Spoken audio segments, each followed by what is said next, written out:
जय हिंद बच्चों। आज के इस वीडियो में हम कक्षा 12 के विद्यार्थियों के लिए समाजशास्त्र के महत्वपूर्ण अतुलगोत्रीय एवं बहुविकल्पी क्वेश्चन लेके आए हैं जो परीक्षा दृष्टि से बहुत ही इंपॉर्टेंस रहेगा। तो आइए बच्चों, जो तीन तीन नंबर का मिलेगा आपको। पहला है समाजशास्त्र विषय के प्रति हमारी धारणाएं क्या है।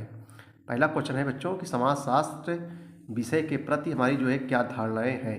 इसका हम लोग उत्तर देखेंगे। देखो, छात्र के रूप में हम सभी को समाज के बारे में पहले से ही कुछ न कुछ ज्ञान होता है कि नहीं, जबकि अन्य विषयों का ज्ञान सिखाए जाने पर ही प्राप्त होता है।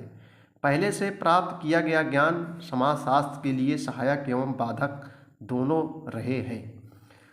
अगला क्वेश्चन देखेंगे बच्चों, समाजशास्त्र के प्रारंभिक चरण में भूलने की प्रक्रिया क्यों शामिल है। समाजशास्त्र के प्रारंभिक चरण में भूलने की प्रक्रिया क्यों शामिल है। तो आइए इसका बच्चों उत्तर देखेंगे हम लोग। देखो, समाजशास्त्र के प्रारंभिक चरण में मुख्यतः भूलने की प्रक्रियाएं शामिल हैं क्योंकि यह पहले से प्राप्त हमारा जो है सहज में जो आसानी से प्राप्त हो जाए, प्राप्त हमारा सहज सामान्य बोध एक विशिष्ट दृष्टिकोण से जुड़ा होता है। समाजशास्त्र हमें क्यों शिक्षा प्रदान करता है।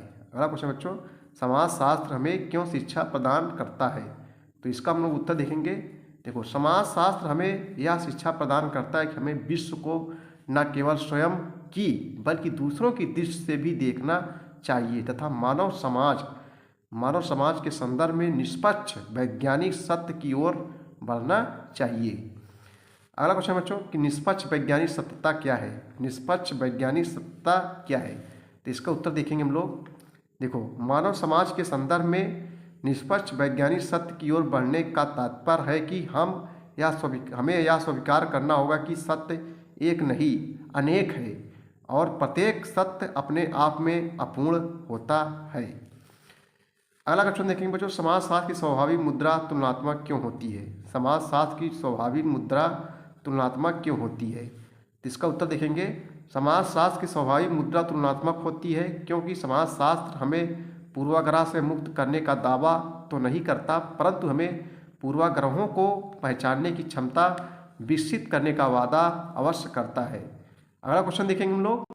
ये क्वेश्चन बच्चों वेरी इंपॉर्टेंट है। वर्ग से आप क्या समझते हैं। ये जो है 2022 की परीक्षा में क्वेश्चन पूछा गया था आपकी बार 2 नंबरी में कि वर्ग से आप क्या समझते हैं। तो आइए बच्चों इसका उत्तर देखेंगे हम लोग। देखो, वर्ग जो होता है एक अर्जित परिस्थिति पर आधारित होता है। परिस्थिति पर आधारित होता है। इसका मुख्य आधार है आर्थिक होता है। इसका मुख्य आधार क्या बच्चों होता है, आर्थिक। आर्थिक मतलब समझ रहे हो, पैसा संबंधित। व्यक्ति अपनी योग्यता, शिक्षा एवं ज्ञान द्वारा वर्ग में अपनी स्थिति जो है उच्च कर सकता है। जो वर्ग होते हैं उसमें स्थिति अपनी उच्च कर सकता है, किसके माध्यम से, योग्यता, शिक्षा एवं ज्ञान के द्वारा। यही बच्चों वर्ग है। 2 नंबर में पूछा गया था, व्यक्तिगत सामाजिक पहचान के क्या लक्षण है। व्यक्तिगत सामाजिक पहचान के क्या लक्षण है, तो इसका उत्तर देखेंगे। देखो, व्यक्तिगत सामाजिक पहचान में गर्व, तनाव, आत्मविश्वास या विभिन्न प्रकार की उलझनें हो सकती हैं।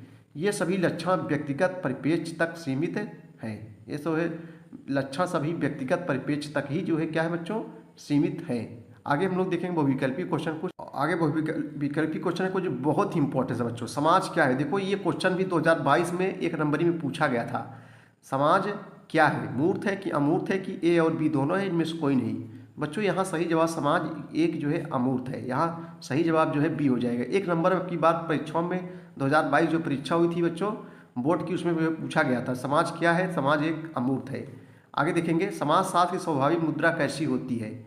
समाजशास्त्र की जो है स्वाभाविक मुद्रा कैसी होती है, विश्लेषणात्मक, गुणात्मक, तुलनात्मक, एकात्मक। तो बच्चों यहाँ सही जवाब हो जाएगा सी हो जाएगा, एकात्मक हो जाएगा। नेक्स्ट क्वेश्चन है, समाजशास्त्र में स्वनिरीक्षण को कैसे होना चाहिए। समाजशास्त्र में स्वनिरीक्षण को कैसे होना चाहिए। आत्मयुक्ता, प्रशासनीय, ये सभी आलोचनात्मक।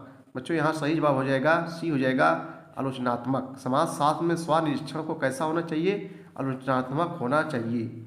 अगला क्वेश्चन है कि निम्न में से कौन एक समुदाय की विशेषता नहीं है। निश्चित क्षेत्र, सामुदायिक भावना, सामान्य जीवन, ऐच्छिक सदस्यता। तो बच्चों यहाँ सही जवाब हो जाएगा सी हो जाएगा, ऐच्छिक सदस्यता। कह रहा है निम्न में से कौन एक समुदाय की विशेषता नहीं है, तो ऐच्छिक सदस्यता जो है समुदाय की विशेषता नहीं है। अगला क्वेश्चन देखेंगे, कितने वर्ष की आयु में व्यक्ति सामाजिक समूह के सदस्य हो सकते हैं।